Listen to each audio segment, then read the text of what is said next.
At the start of our story, we see an old man coughing and saying, "I am an earthling from a civilized society. I came from a civilized society." Just then, a little girl enters his house with some food in her hand. Seeing the old man like that, she says, "Mr. Seo, are you okay? My mother sent this for you." We learn that this old man's name is Seo. He thanks the little girl. Then while placing the food on the ground, little girl replies, "Not a problem. Please get well soon and make some more soap." Saying that, she leaves the house and walks back toward her home in a snowstorm. This old Seo is an earthling, an inhabitant of a civilized world. It's been 50 years since he fell into this cursed world. They were on their way to a workshop with Director Kim and other company employees when they were suddenly swept away in a landslide. When they came to their senses, they found themselves in a strange world. A fox as big as a house with 3 tails, a large red-scaled snake with 2 heads, and beings wielding swords flying through the sky. It was a world like the martial arts novels he occasionally read. Although it was a strange world, most of his colleagues probably did quite well, except for him. Among the 7 people who fell into the martial world that day, within just 3 days of their arrival, destinies began to unfold. The sage-like beings who descended from above were in awe of his co-workers' mythical talents, and took each one of them into the sky. Only he and Director Kim remained in this world. To be honest, they had hopes that something special would happen to them too. But neither Director Kim nor he had any special abilities. Without knowing much about this world, all they could do was manual labor. For 6 months, the two worked menial jobs in a busy marketplace, earning their meals. Until one day, Director Kim could take it no longer. He told Seo that he couldn't live like this anymore and used all his money to buy a third-rate martial arts book sold on the streets. Everyone laughed at him, but within 3 months, he mastered it and became a full-fledged martial artist. He worked for the nation and learned more and more advanced martial arts. After he became a powerful warrior, Director Kim left for the Jianghu, leaving Seo behind. Seo just hoped that something special could happen to him as well, but until the end, nothing happened to him at all. After 50 years, he is now just an old man dying from a common cold. He coughs blood, repeating that he is from Earth. He has tried his hardest to live. He learned the language, learned to read and write, worked as a laborer to make a living, bought a small plot of land, and built his own house. He started making some decent money when he began making soap using lye. In this medieval time, soap was essentially a new concept. However, even that ended after some thieves stole the method of making his soap and started producing their own. These thugs booted Seo out of the market. Now he is waiting for his death. Having been rejected by this world, a frustrated Seo asks the world, "What do you want from me? Even though I tried my hardest, what must I do?" He starts crying, asking why he couldn't have been selected even if he was not special, and why he has to continue losing everything. Now Seo no longer has the energy to keep his eyes open. As his eyes start to close, he hopes that if he just had a bit more power, maybe, just maybe, he might have had more opportunities. Lying on his bed, sick with a cold, Seo's life ends. That was how he died, and how, with a bright light, he opened his eyes again. He slowly looks down at his body. It's not a hand full of wrinkles and lines. It is a young hand, full of vitality and life. He was wearing something clearly different from the clothes of this world, the blue shirt and sweatpants he had worn on Earth. He looked around, trying to grasp the situation. Then he saw Director Kim, Chief O, Section Chief John, Deputy Manager Kang, Deputy Manager O, and Manager Kim. Seo was shocked to see them. Now he finally realized he hadn't come to this world powerless. He had gained the power of regression. This was Seo's first regression. Director Kim, with half his hair shaved off, looked around and asked, "What's happening?" "We were just on our way to a workshop." He didn't know where they were, but Seo knew. This was the first day. They had just landed in this strange world. Seo remembered how they ended up here. They were in an SUV, going to the workshop, when they got caught in a landslide, and then something flashed. It was a 50-year-old memory, so it was a bit hazy, and even Seo couldn't remember clearly. While he was thinking this, suddenly someone called from behind, "Hey, Deputy Manager Seo." But Seo was still lost in his thoughts, wondering, now that I have regressed, how should I live? Usually, in regression novels, people live well using their future knowledge. But all I know is making soap. Suddenly, the guy from behind grabbed Seo's shoulder and shouted, "Manager Seo Yun-hyun!" Seo snapped out of his daydream at the shout. He looked back and saw it was Section Chief John. Seo said, trying to explain that he was a bit startled. But suddenly, with a swish, Section Chief Jian slapped Seo across the face. Everyone present was shocked to see that. Section Chief Jian shouted, "Deputy Manager Seo, you bastard, you dozed off while driving on the mountainside. You almost got us all killed. SEO stood there dazed from the slap. He had forgotten this deputy manager title. It was a title he hadn't heard in so long that he didn't realize Section Chief Jian was referring to him. Section Chief Jian looked at Seo angrily and asked, Manager Seo, do you want to lose your job the moment we get back? Hearing that, Seo remembered the face he hadn't seen in a long time. Section Chief Jian Myong-hoon. He was the nephew of Jian Myong-cheol, the executive director of the company Seo worked for. At 32, he had already snagged the section chief position through nepotism. When Jian Myong-hoon was about to charge at Seo in anger, Chief O stood up and stopped him. He told Jian it was enough because that landslide wasn't something Deputy Manager Seo could have done anything about. But Jian shouted again, asking, Aren't you angry, Chief O? This insane jerk was dozing off. That's why we're in this situation. Hearing that, Seo remembered that he definitely had dozed off while driving. But the reason he was dozing off was because John had dumped all his work on Seo the day before the workshop. The work John had been putting off, forcing Seo to stay up all night. Thinking about it again, Seo also remembered that originally, the one in charge of driving was Jian. Originally, he was supposed to drive. Pointing at Seo, Jian shouted, This stupid bastard! We're stranded because of him. But Seo was slowly starting to recall his memories from 50 years ago. Back then, Seo was so shocked he didn't understand what was happening. So, unwittingly, he apologized to Jian. He even thought it was his own fault. Then he went on to spend the next 50 years just like that, apologizing to people, even when a group of bandits trampled over him and took his belongings, when a damned martial artist mocked him, or when a regional official took everything he had in the name of taxes. He kept apologizing. But there was one thing Seo realized after years of holding it in. Sure, he had to keep his temper in front of those he couldn't handle, but not in front of everyone. Seo stood up, and with a straight face said, Section Chief John, I know you're mad, but now's not the time to be pointing fingers. Hearing that, John got furious and lunged at him. He punched Seo again, shouting, Are you asking for a fight? This punch made Seo realize that he didn't need to kneel before someone he could handle. He turned around and punched John in the face, sending him flying. Seeing that, everyone present was too shocked.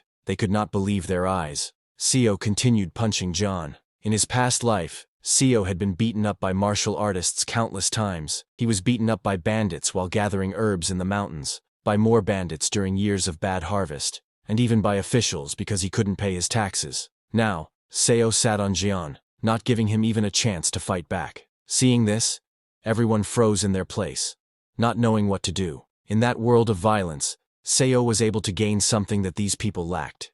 He gained violence. If one hits someone in the eyes, their fear is amplified, and after being beaten up like this, only 2 words instinctively leave opponents' mouths. I'm sorry. Those were the exact words Jian said when Seo hit him in the eyes. Seo may not have the mythical talents mentioned by those transcendent individuals, or the amazing martial arts that would make him famous in the martial arts world, but now he did have the ability to change fate. Director Kim, Chief O, Deputy Manager Kang, Deputy Manager O, and Manager Kim, all were looking at Seo with fearful eyes. Among them, Director Kim spoke up with a trembling voice. Deputy Manager Seo, no matter what, how could you beat a fellow colleague to that extent? Seo didn't argue and immediately accepted it, saying, Yes, you're right, Director Kim. I just got so angry at the moment. I apologize for startling everyone. Since Seo would never see any of the others again anyway, he bowed neatly to Director Kim and the other employees and apologized, saying that since he was the one driving, he was sorry for not doing more at that time. Director Kim told Seo that sure, Section Chief Jian had been a bit harsh, and Seo couldn't really have done anything about the landslide. Even then, Jian overreacted. He asked Seo to apologize to Jian directly. Knowing he would continue seeing Director Kim, Seo followed his words because Director Kim would become one of the strongest martial artists there once he started learning. If Seo supported him as much as he could in this life, he was sure he would get something out of it too. That meant he needed to get on Director Kim's good side now. Seo turned to Jian, and while offering a helping hand, apologized, saying his reaction was not warranted. Jian, whose face was swollen from Seo's beating, looked angry and was about to crush him, but he stopped after seeing Seo look at him with dead eyes and no fear. After everyone calmed down, Director Kim looked toward the forest and suggested, Why don't we try to get out of these woods and look for a village? Seo agreed because that was the logical thing to do, but he knew that here, immortals flew wild, trying to secure their immortality, and the only rule that reigned in this land was, the strong devours the weak. The people of this place, the Murim, fought with swords for wealth and honor. This forest's name was Ascension Path. There was no village, city, or nation anywhere around here. SEO suggested to Director Kim, "Since the sun is going to set soon, why don't we set up a shelter somewhere safe?" Director Kim thought CEO's suggestion was right but asked, "What about the car? There's quite a lot of things in there that we packed for the workshop." In that car, there were many things they could use, but only CEO knew they wouldn't be able to find the car. He also knew they wouldn't believe him. So, he decided to just let them look for the car instead of wasting his energy trying to convince them. He suggested that they should split up then. One team could look for shelter, and the other could look for the car. They would meet back here before it got completely dark. After a few hours, CEO started a fire in a cave near the place they first arrived. While eating, a black-haired girl told the others that she didn't get it. "We were caught in a landslide while we were in a car, so how did we end up here while the car is gone?" Director Kim agreed with the girl, saying he didn't get it either. Everyone was sitting around the fire eating. Pointing at the food, a girl commented, "This tastes like chestnuts." Hearing that, CEO asked her if it was crunchy. He told them he had a lot of it, so they could have as much as they wanted. Hearing that, Director Kim laughed and said, "It's a pretty serious situation, but thanks to Manager Seo, we're having fun." He praised Seo, saying, "I knew you were this dependable even back in the company." While everyone was eating, Seo noticed Jeon sleeping in a corner, refusing to eat anything. Director Kim spoke a little louder so John could hear, "Manager Seo, if I remember correctly, you were tired while driving because you had to work late yesterday." Others agreed with Director Kim. A brown-haired girl told Director Kim, "Their manager is really diligent." A red-haired girl also praised CEO, saying, "It feels like we're camping thanks to this cave manager CEO found." CEO knew they were right, because in his past life, they only found this place after being lost in the woods for hours. But he acted modest, and told them he was just lucky. Hearing that, everyone laughed and told Seo he could just take the compliment. CEO also thought that he should enjoy this moment because tonight would be the last time they could laugh like this. The next morning, trembling in fear, CEO offered his greetings to the Lord of the Forest. The Lord of the Forest he was greeting was a huge seven-tailed fox with red glowing eyes. The fox looked at Seo and with a smile said, "You have quite a unique scent for a human. Despite having lived thousands of years, I have never smelled humans like you." Hearing the commotion outside, the black-haired girl woke up. She came outside and asked Seo what had happened, but when she saw the huge fox, she got scared and screamed. Hearing her scream, others also woke up and came out of the cave. When they saw the huge fox, they too got scared and screamed. Hearing them, Seo looked back and shouted, telling them to show their manners to the Lord of the Forest and get on their knees. Hearing Seo, the seven-tailed fox said, "Every time I come across you humans, I am reminded how foolish and rude you all are." It told them that it would usually rip off all their limbs, but since one of them seemed to know how to treat him, he would forgive them. With that being said, they must pay the price for being in his territory. If one of them offers him an arm, he will let them stay here. Hearing the fox talk,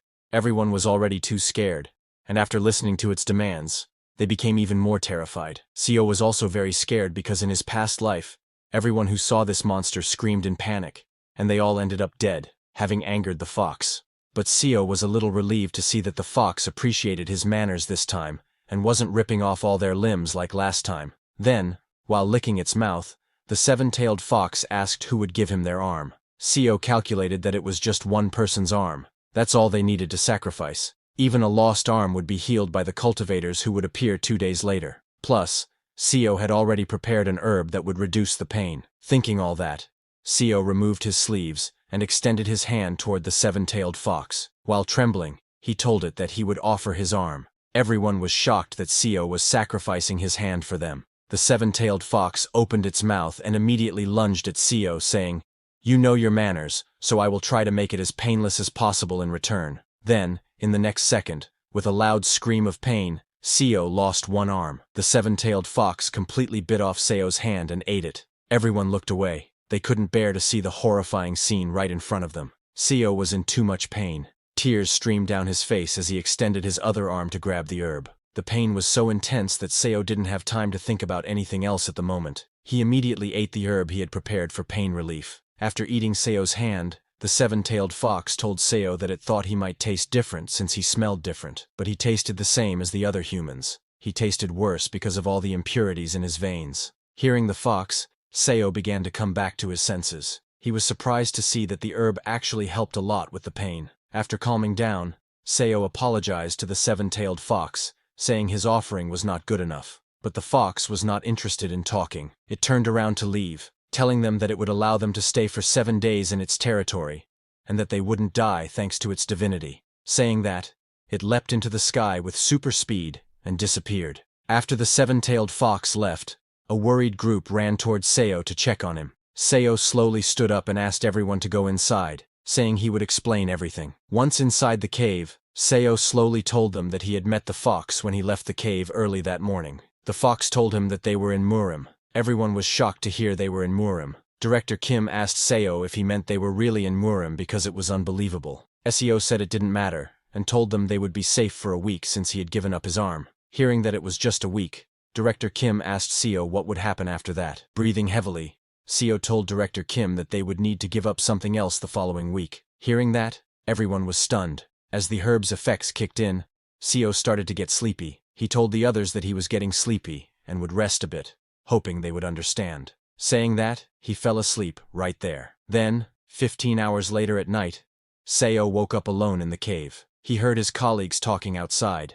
They were all angry at Jian, asking him how he could say that manager Seo sacrificed his own arm. Jian argued back, asking, then who wants to give up their arm and leg every week? But Chief O told Jian that manager Seo was very useful, since he was the one who provided them food and shelter. Then Jian suggested they should learn as much as they could from Seo in a week, adding that since Seo had already lost an arm, he wouldn't last long anyway. That's why they should have him be the sacrifice again. Jian said all that, not knowing Seo had woken up and was listening from behind. Seo was surprised to hear that now that he had become debilitated, Jian wanted to chop off one of his limbs every week to give to the fox. That was definitely not pleasing. Looking at Jian, Seo grabbed a rock from the ground. He looked at the rock and thought that with the violence he had learned from being beaten up for 50 years, he could easily kill a modern-day man like John Myung-hoon with one arm. He looked at Jian again, who was still convincing others to force Seo to give up his other arm too. Angrily, Seo thought to himself whether he should kill Jian, but he didn't act recklessly. Instead, he threw the rock back and returned to the cave. He understood that fear had surely paralyzed their minds, and if he acted too cruelly now, it would cause issues with his relationship with Director Kim. Suddenly, Chief O shouted at Jian to shut up if he didn't want his ankles broken again. Hearing that, Seo laughed. He was right to think that they were good people. It was just a confusing situation for everyone. The next day, as the sun rose, everyone gathered in front of the cave. This time, a 2-headed snake appeared before them.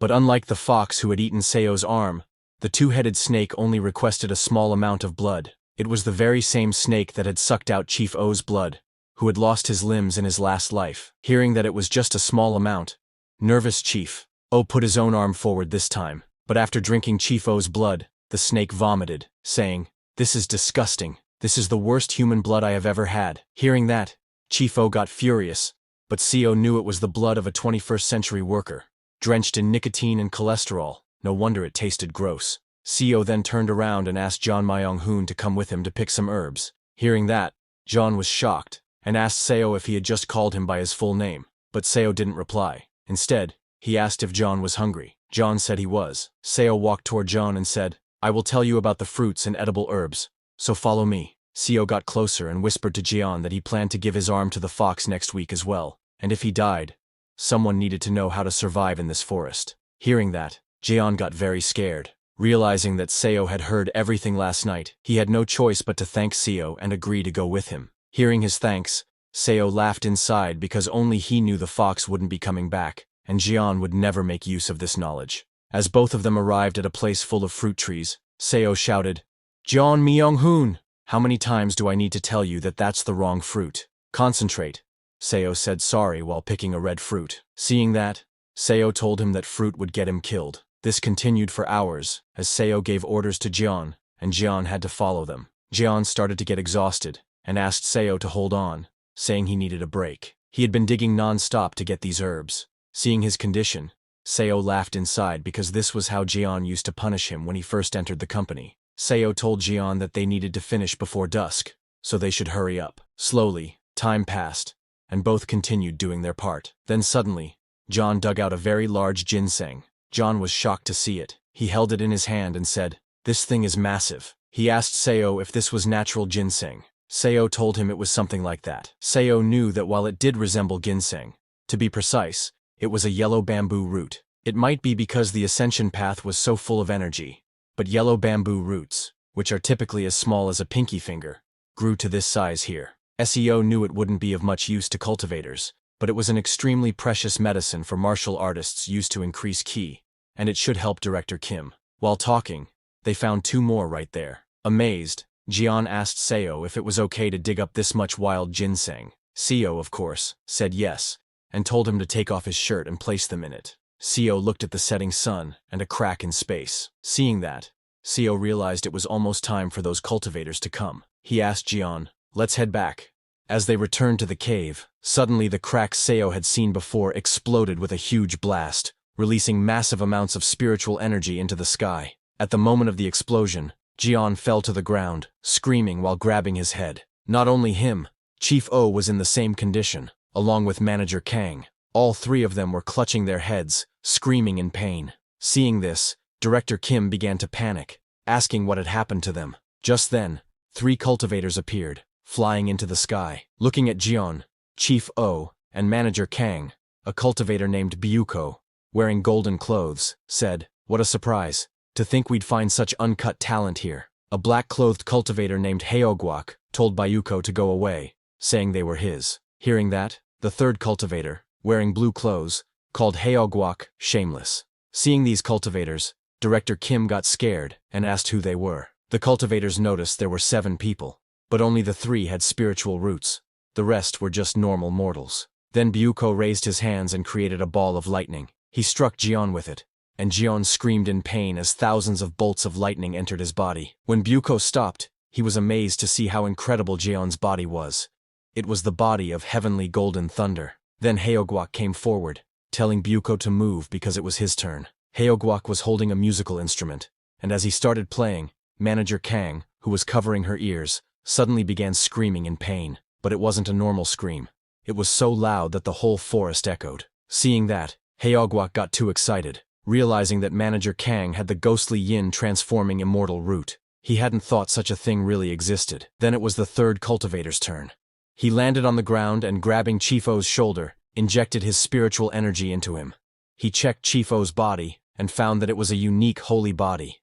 Chief O was too shocked, asking the cultivator what was going on. The cultivator smiled and declared that he would take all 3 of them as disciples of the Azure Heaven Creation sect, because all 3 had the talent to change the entire world. With a deep voice, he asked Chief, "How does that sound?" Chief O was terrified in the cultivator's presence.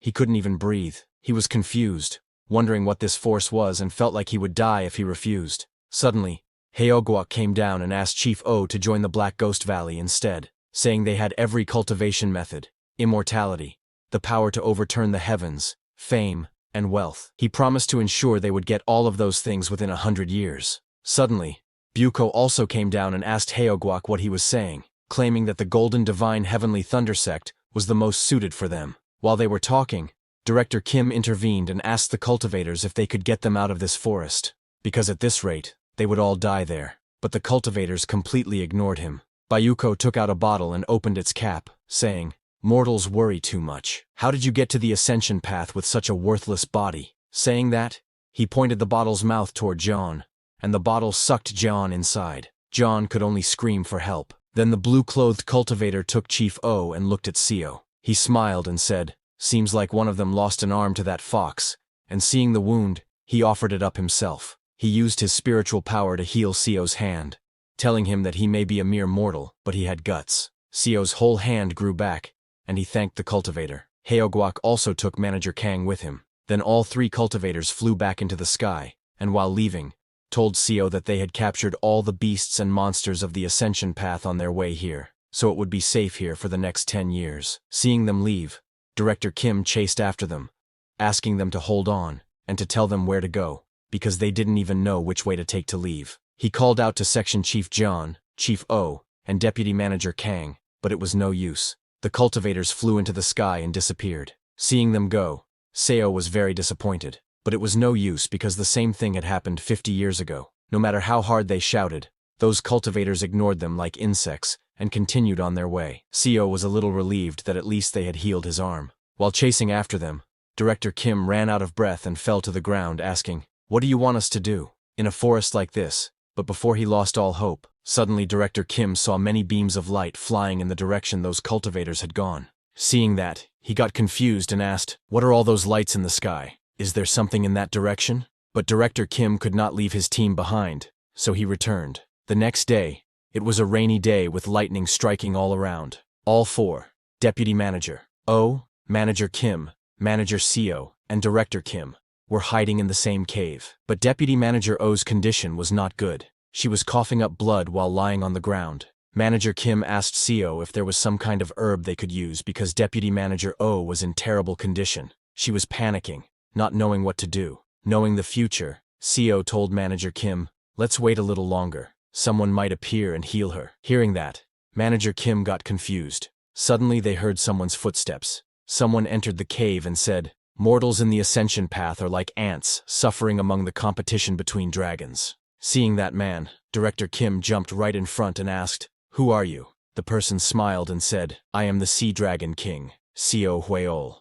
The Sea Dragon King, Seo Hueol, told them that Deputy Manager O was controlling the storm outside. Hearing that, everyone was shocked. The Sea Dragon King explained that the storm suddenly appeared out of nowhere, so he came to look for its cause. Pointing at Deputy Manager, he said that the lady lying over there must have used the sorcery of the storm. The Sea Dragon King was amazed because she was an ordinary woman without even a trace of cultivation. So how could she wield such overwhelming power? Additionally, she was not even doing it consciously, which was very strange. Hearing that, Seo told the Sea Dragon King that actually, they were the confused ones. They had only been in this place for a short time, yet one after another, powerful people like him appeared and took away their companions. Hearing that, the Sea Dragon King couldn't control his laughter. He asked Seo if he was saying that among his colleagues, there were a few with extraordinary potential, and then, as if prearranged, powerful cultivators showed up and took them away. And now, here he was, conveniently appearing in front of this woman.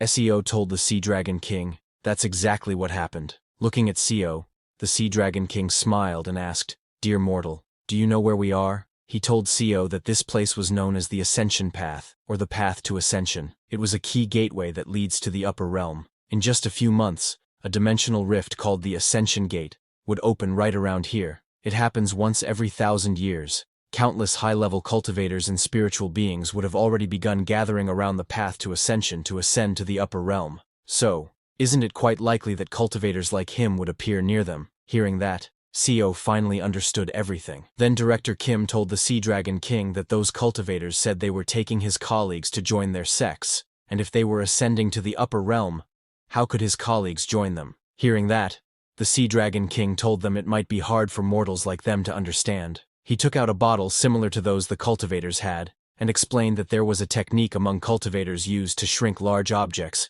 and store them inside magical tools like this. Those cultivators would have likely stored their sects inside items like these. Their goal was to ascend to the upper realm, along with their entire sect when the Ascension Gate opened. The Sea Dragon King told them that, in fact, he too had packed one of the undersea castles of his Sea Dragon clan inside this very item. Inside it, 1,800 sea dragons lie dormant. Hearing that, Seo and Director Kim's jaws dropped in shock. The Sea Dragon King patted Deputy Manager O's head, saying she was how peculiar and intriguing. If she were to join the Sea Dragon clan, she could become something extraordinary. Seeing him patting the unconscious Deputy Manager O's head, Director Kim jumped to stop the Sea Dragon King, but the next second he fell to his knees as a very powerful force pinned him to the ground. When Director Kim tried to fight that force, it increased every time, putting more pressure on him. The one putting that pressure was the Sea Dragon King. He lifted Deputy Manager O in his hand and told Director Kim that he would give Deputy Manager O his blood and accept her as his kin, and that would be best for all of them. He also gave one more piece of advice. Looking at Director Kim with his green glowing eyes, he warned him not to casually ask high-level cultivators questions. Just as he said that, the pressure on Director Kim and Seo increased, and both of their eyeballs popped out. While holding Deputy Manager O in his hands, the Sea Dragon King walked away from there, telling them that he answered because he was generous, but most cultivators would have killed them for the mere act of asking a question. Saying that, he walked out of the cave into the thunderstorm, transformed into his real dragon form, and flew back into the sky. His dragon form was so big and strong that it seemed to reach the sky. Then, the next morning, the thunderstorm suddenly stopped, and the weather cleared. Manager Kim was too shocked by the fact that all her colleagues had been kidnapped. She could not understand what was happening. An avalanche out of nowhere. then immortals and dragons abducting their companions. She could not digest all of this, and began to lose her mind. Seeing her like that, Seo approached, trying to calm her down, but while shaking, Manager Kim said, "Manager Seo, please, you must not be taken as well. If you're taken too, I won't be able to survive in this forest alone." Saying that, she started crying. Seeing her like that, Seo wanted to reassure her that he would not leave her, but he knew that unfortunately, their time was up. Just then, Manager Kim felt something in her head and screamed. She fell to the ground, grabbing her head, and told Seo that something was coming. Seeing her screaming, Director Kim came running and asked, "What's wrong with her now?" Suddenly the whole jungle went wild. All the birds in the sky and all the animals in the forest started running for their lives. Manager Kim started shaking and told them that it was head. Hearing that, Director Kim got confused, and before he could understand anything, suddenly an old man riding a mechanical lion appeared. That old man was shocked to see mortals there, and asked how mere mortals had gotten into the path to ascension. But looking at them, it didn't take that old man long to understand that when the ascension gate was about to open, the surrounding space became unstable, and they must have been caught in a spatial storm. He laughed, praising himself as a genius for understanding it immediately. He then came down from his mechanical lion and asked them who was the one who had just emitted that massive consciousness. He laughed, saying that it was such a powerful presence. He had thought a sage from the upper realm had descended. Looking at Deputy Manager O's condition, he asked if it was her. Director Kim came forward and stopped the old man, saying, "Manager Kim is our colleague." But with just one swing of his finger, the old man sent Director Kim flying to one side. Seeing that, Seo immediately jumped to catch Director Kim to protect him. He caught Director Kim but was also sent flying, crashing to the ground. Director Kim was uninjured and thanked Deputy Manager Seo, but Seo didn't respond. Seeing that, Director Kim panicked and helped Seo up. To their surprise, Seo's whole back was exposed and injured because of crashing on the ground. Director Kim was shocked seeing that and asked Seo if he was all right. Seo, in a slow voice, told Director Kim he was okay. On the other hand, the old man went to Deputy Manager O and grabbed her by the chin, asking, "Let me take you in. You don't have any spiritual root, but I can awaken it for you with my power." The old man wondered what would happen if such a strange consciousness evolved into a cultivator's divine consciousness. Hearing that, Deputy Manager O started crying and looked at Seo and Director Kim for help. Seeing her looking at them, the old man looked at Seo and Director Kim and asked if she was still clinging to her worldly attachments, even after he offered to take her in. This made the old man angry. Using his powers, he grabbed both Seo and Director Kim by the neck and lifted them into the air. Both of them started struggling to breathe. The old man told Deputy Manager O that he would sever all her worldly ties for her himself. Seeing both of them struggling like that, Deputy Manager O got very scared. She started crying, begging the old man to please stop. She told him she would do anything he asked if he just spared them. Hearing that, the old man told Deputy Manager O that she must forget all her worldly attachments. While crying, Deputy Manager O told him she understood. After hearing that, the old man spared Seo and Director Kim, and both of them fell to the ground. But the old man knew that if he left them there, she would remain attached, so he decided to return them to a mortal nation nearby. Saying that, he used his spiritual powers and opened a portal. The old man told Deputy Manager O that both of her colleagues would be randomly scattered through a dimensional rift, and not even he knew where they would land. Just as he said that, the huge portal opened and started sucking both Seo and Director Kim inside. Director Kim was immediately sucked into the portal before he could even understand what was happening, while Seo, before getting sucked in, used all his power to grab the herbs he had collected the previous day. Then both of them got sucked inside. Deputy Manager O, at the opening of the portal, was crying for them. As the portal closed, everything turned black. Suddenly, a whole crowd's voices filled their ears. A street vendor's voice came, saying, "We have the finest silks in Yangguo. We have newly arrived scriptures from Shengji."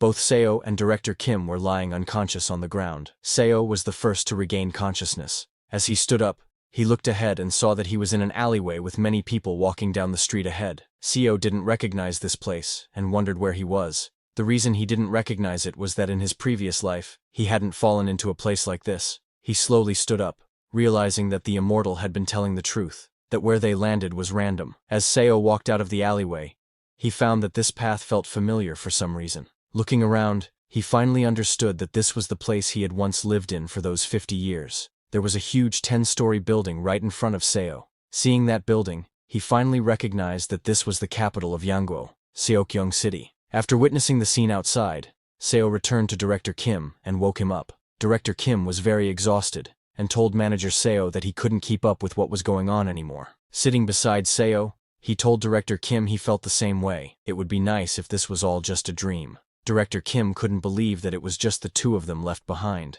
but he thought he should be relieved that they weren't taken by those monsters. Seo just looked at the confused Director Kim and didn't say anything, because even he didn't know about this. He may have regressed, but in his past life, he was nothing but a powerless herb gatherer. Seo then told Director Kim that they couldn't stay in this alleyway forever, so why didn't they get out of here? Director Kim said, "All right," and both of them left the alleyway. But as they came out, all the people of that place started staring at them while talking in some unknown language. Hearing those people, Director Kim got very confused. He asked Seo, "What are they saying? It sounds like Chinese. Why are the people whispering while looking at us?"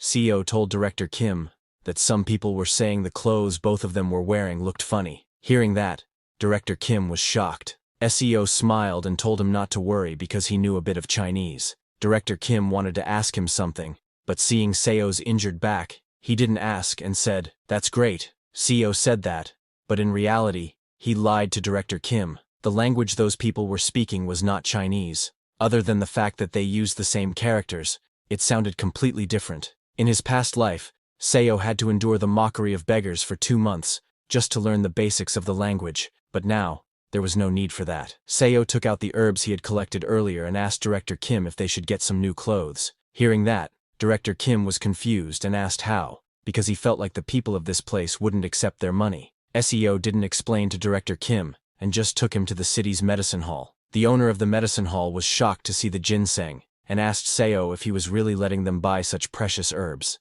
Seo acted tough, and told the owner that those yellow bamboo roots were at least 800 years old. The owner said, "Of course," and told him that the roots should be worth about 15 silver ingots. Hearing 15 silver ingots, even Seo got nervous because he had never had that much money in his past life. But he didn't lose his composure and asked the shop owner to hurry up and take the money. The shop owner said yes, and immediately gave Seo the money. After leaving, Seo and Director Kim first bought some clothes, and then bought a house in the city. Director Kim was shocked to see the house they were going to live in. Seo said yes, and told Director Kim that from today onward, he would teach him the language of this place. Hearing that, Director Kim got very happy and thanked manager Seo. Seo made it seem like there was no problem, but after bribing some guys for identity plaques and buying the land and house, they only had 1 silver ingot left. He guessed it was because they were in the capital, and that's why everything was so expensive there. While Seo was looking at the money, Director Kim noticed Seo's back. Even after wearing new clothes,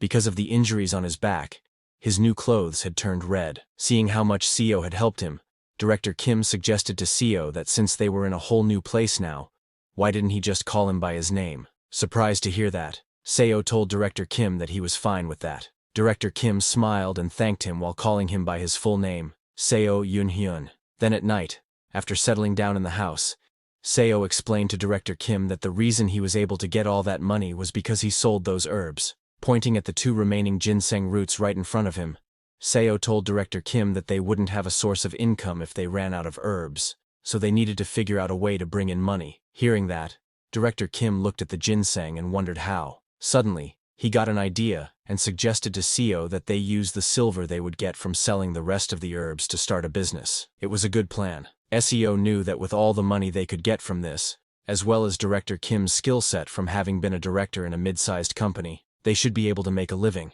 But that wasn't enough. Seo thought that since he had regressed, why not dream bigger? He knew that Director Kim was a martial genius, who, after reading some third-rate martial arts books sold on the streets, became a martial master in just a few months. Once he learned more advanced techniques, he became one of the most powerful martial artists in the Jianghu. But what if he were to learn advanced martial arts from the start? Seo might be able to bring forward the birth of the greatest swordsman in the Jianghu by at least 30 years. Thinking all that, Seo smiled and decided he was going to benefit as much as he could while working for him. He told Director Kim that this was Murim, a world of martial arts. This attracted Director Kim's attention. Seo told Director Kim that who knows when the gangs of the Jianghu might come for them if they set up a business.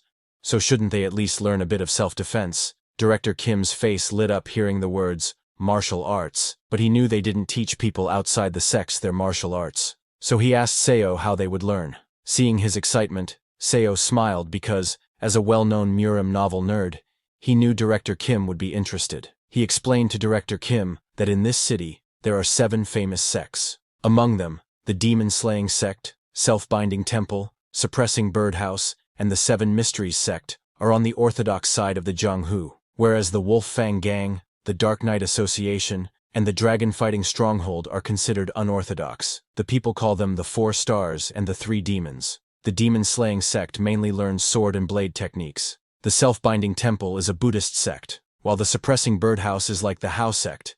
They focus on intelligence. The 7 mysteries sect has a very long history and teaches all kinds of martial arts. On the other hand, there isn't much information known about the 3 demons. It is said they are proficient in stealth techniques and sorcery, and do a lot of illegal things. After explaining everything, CO asked Director Kim which sect he liked best. Without a second thought, Director Kim chose the demon-slaying sect, adding that a martial artist should wield a sword, and a man should learn blade techniques. Hearing his choice, CO thought this was fitting for the man who was called the best swordsman in his past life. But Director Kim was confused, and asked Seo how he knew all this. CO laughed and told Director Kim that he had been eavesdropping on some martial artists talking earlier. Then, 3 months later, CO and Director Kim went to the demon-slaying sect, but the guard stopped them, asking what brought them there. CO introduced Director Kim as his older brother, and told the guards that they had heard about how famous the demon-slaying sect was, and came wishing to learn martial arts. The guard of the demon-slaying sect was a very strict, muscular guy. He looked at CO and Director Kim's clothes, and thought they looked like they had a decent amount of money. But he told Director Kim that learning martial arts at his age would be difficult. SEO laughed and offered a silver coin to the guard, asking if he wouldn't at least let them talk to someone of higher status, adding that even just simple self-defense training would do. Like that, while bribing the guard, CO and Director Kim entered the demon-slaying sect. There, they met an elder of the sect. The elder asked if they wanted to learn martial arts for self-defense. SEO said they wanted to learn the best there was, offering a box full of silver nuggets. Seeing all those silver nuggets, the elder agreed, saying he supposed CO could join as an external disciple. But after getting the silver nuggets, he added that they didn't give special treatment to those who joined with donations, and in addition, they would only accept one of them. Hearing that, CO was shocked because all that money was worth only 1 yellow bamboo root, and that was all they were willing to do for them. Shocked, Director Kim tried to ask the elder if they were ripping them off, but before he could say anything more, CO accepted the elder's conditions and thanked him, adding that his brother would be the one learning. Hearing that, Director Kim was very shocked. Then, while leaving, the elder asked Director Kim to come outside later to where all the external disciples gathered. As he left, Director Kim asked CO what was the use if only he would learn martial arts. He said he would have chosen a different group had he known they'd be so expensive. SEO turned around with a smile and told Director Kim not to sweat it, saying it's not like he had ever been good at sports anyway. He told Director Kim that he would just set up a business with the remaining money and support him, so he should just focus on learning martial arts. Director Kim was shocked to hear that. He couldn't believe how much Seo was sacrificing for him. He told Seo he would try his best, but Director Kim was still hesitant because he was old and didn't know if he would really be able to do much. Seo told him to believe in himself, that he could do it. Director Kim thanked Seo and left to train with the outer disciples. Then, 7 months later, at a competition held within the sect, all the elders of the demon-slaying sect were shocked and angry seeing the scene in front of them. In just 7 months, Director Kim had defeated all their disciples. The elders were very angry, asking how some outsider from nowhere defeated all their beloved disciples in just 7 months. The demon-slaying sect was in an uproar. To master a martial art means to understand the true meaning that the martial art holds, and to physically attune to it.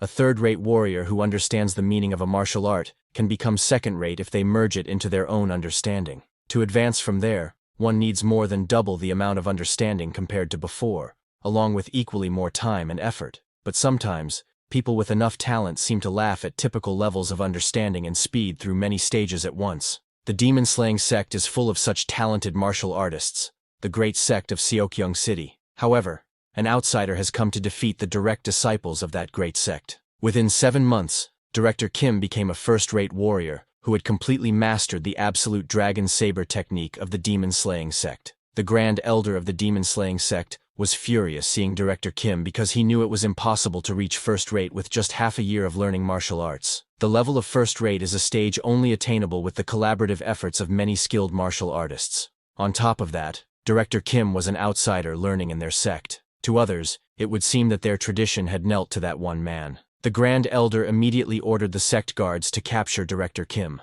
Like that, Director Kim was captured and put in a house guarded by hundreds of guards. But now, even Seo was captured. He knew that because an outsider had gained skills befitting an elder of a sect within 7 months, the sect was in chaos. In such a ridiculous situation, Director Kim was imprisoned in his quarters, suspected of being a spy of another sect. However, Seo didn't know why he was also considered a suspect when he didn't know martial arts. Seo asked Director Kim, who was practicing his sword techniques, if he wasn't worried. Director Kim laughed and asked Seo what he should worry about. Seo told him it was about them suspecting him as a spy. In martial arts novels, they typically destroy one's ki core, or even cut off their ki flow. Director Kim admitted that it was true, but told Seo that for some reason, he thought he was approaching the next wall, and if he crossed it, he believed he could advance to the next stage. Seo was shocked hearing that and asked what kind of monster Director Kim was. It hadn't even been long since he had become a first-rate martial artist, and now he was already nearing the next stage.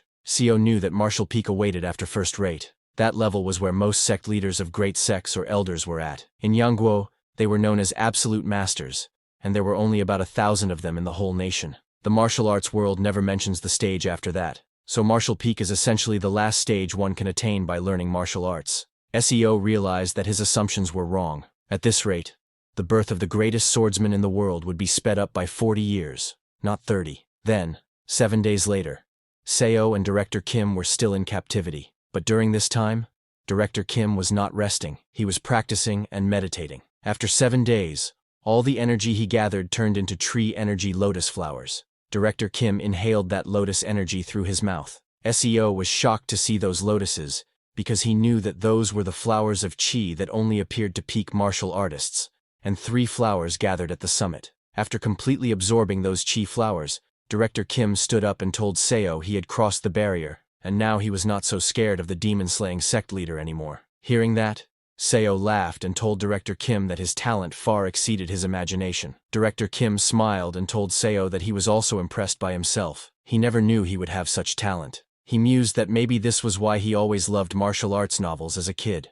Just then, an elder of the demon-slaying sect, accompanied by many guards, entered the house and announced, "Here comes Jim Young-hoon and his comrade." The elder took out a paper and told them they had orders from the sect leader to destroy the QE core of the spy who dared to steal the martial arts of the demon-slaying sect. Hearing that, Director Kim looked at the elder angrily, but Seo got scared and tried to explain. "We weren't spies, we were just..." Before he could finish, the elder punched Seo in the face, telling him to be silent because they had even heard the two of them speaking in a code-like language. He ordered the guards to restrain them, but before they could act, Director Kim pulled out his sword, and before anyone could react, cut down the elder's hand with lightning speed. The elder was shocked to see that, and also lost his sword. Director Kim pointed his sword at the elder, and told him that this was his first sect, and he wasn't a spy. However, a guard standing behind didn't listen, and jumped to attack Director Kim. Before his sword could even touch Director Kim moved with lightning speed and cut down the hands of all the guards in the room.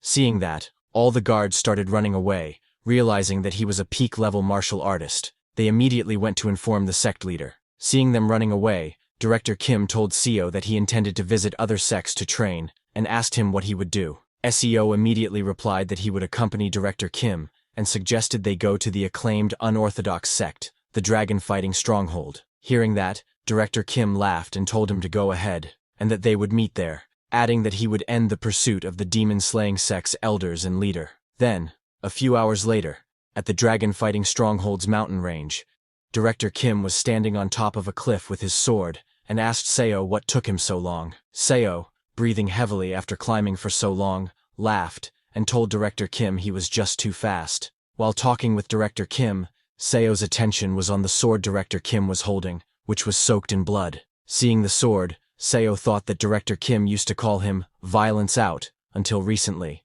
but even if it was to survive, this world changed them into something else. Seo thought it'd be great if they could return, not to this martial arts world, but to everyday life on Earth. And if he were to regress, he wished he could just return to Earth. Thinking all that, Seo climbed the mountain and followed Director Kim, knowing that it couldn't be helped. Now that they were here, they needed to do what they could. After being betrayed by the demon-slaying sect, Director Kim took over the dragon fighting stronghold. 2 years later, he toured each region of Yangguo to defeat various sects, and in the third year, he finally managed to destroy the emblems of every sect. Director Kim was known as the greatest martial artist under the heavens, and he used that fame to unite the sects, forming the Martial Alliance. Then, 7 years later, Director Kim and Seo were as close as brothers, ignoring the age gap. Director Kim created a martial art specifically suited for Seo, and gave him the martial arts manual, saying, "This is the Severing Mountain Sword." Seo took the manual and started reading it.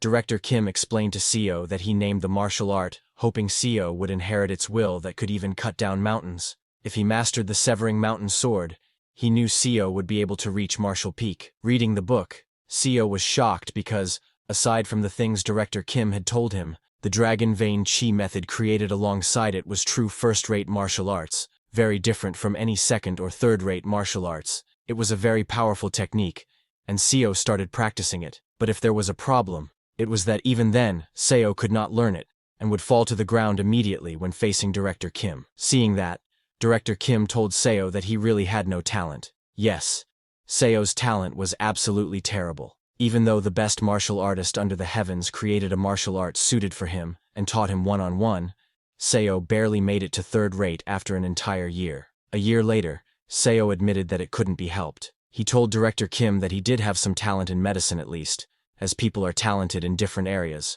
Then, one day after the decade had passed, Seo witnessed something amazing. He saw Director Kim meditating with 5 chi flower balls forming above his head. Seo was amazed to see that because this was a level he had only heard of in legends, it was 5 energies converging to the origin. Suddenly, Director Kim's whole body started releasing huge amounts of internal chi. All his bones and joints began cracking, and the energy around him completely changed as Director Kim's white hair of old age turned black again. It was a divine scene, as Director Kim's whole body went into transformation, releasing so much energy that even standing nearby was impossible. After everything calmed down, Seo looked ahead, and was shocked to see Director Kim. Director Kim, who had turned into a young man, laughed and asked Seo what had him so surprised. His voice, his face, and his body had completely turned into that of a young man. This is called skeletal restructuring. Shocked, Seo called Director Kim brother, telling him he looked even younger than him.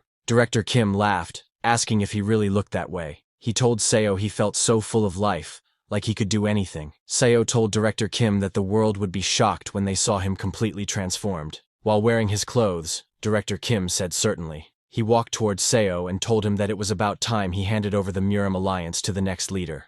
But Seo knew that there was no one who caught Director Kim's eye. Director Kim told Seo that he was right. The Murim Alliance leader, by definition, needed a certain level of martial arts.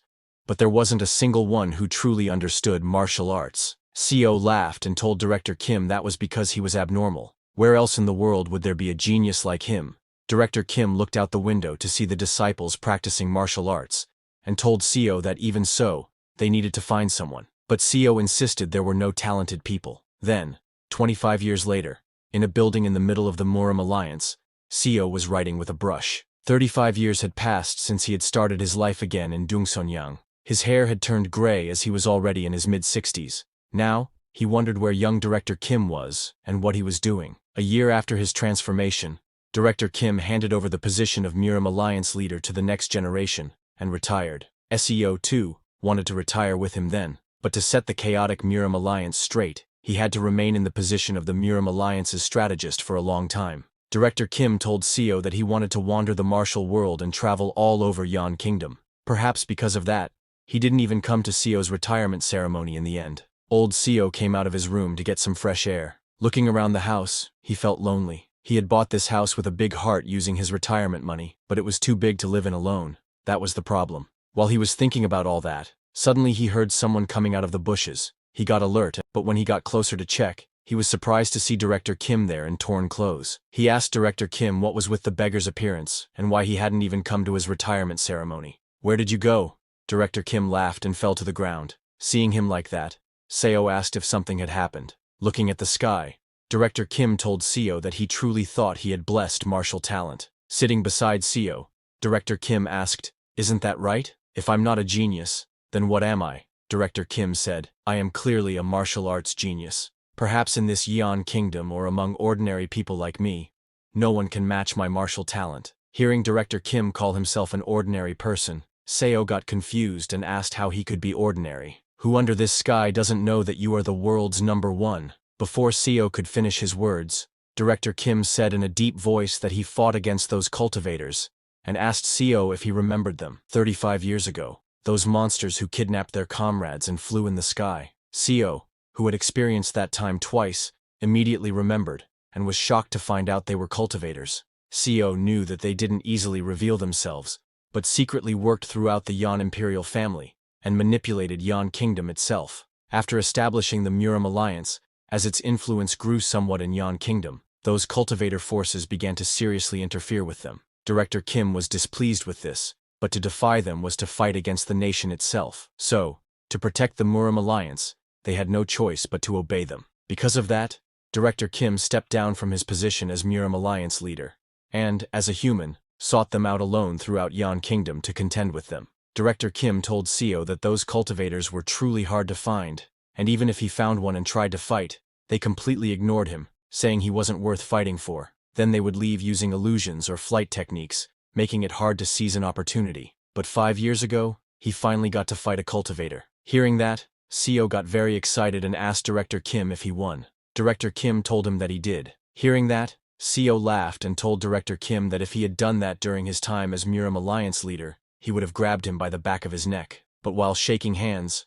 Director Kim told Seo that fighting for his life against that cultivator who had reached the chi condensation realm, he could barely scratch his fingertip. Hearing that, Seo was shocked. Director Kim said that the cultivator he fought said even if Director Kim just grazed his body, he would count it as Director Kim's win, so he did win. Still, Director Kim was very disappointed. Seo then asked him if the cultivator at the chi condensation realm was one of the 10 great masters of the cultivation world, or something like that. Director Kim said no, and told Seo that the cultivator said his realm was second from the bottom in the cultivation world. In martial arts terms, he was a second-rate warrior. Hearing that, Seo was stunned. He could not understand anything, and asked Director Kim what nonsense he was talking about. In his past life, and in this life, Seo knew that cultivators were formidable beings, but Young Hoon's martial arts clearly touched the heavens. He was a person who literally used skywalking to perform martial arts in the air, and could cut through millennium-old steel and buildings like tofu.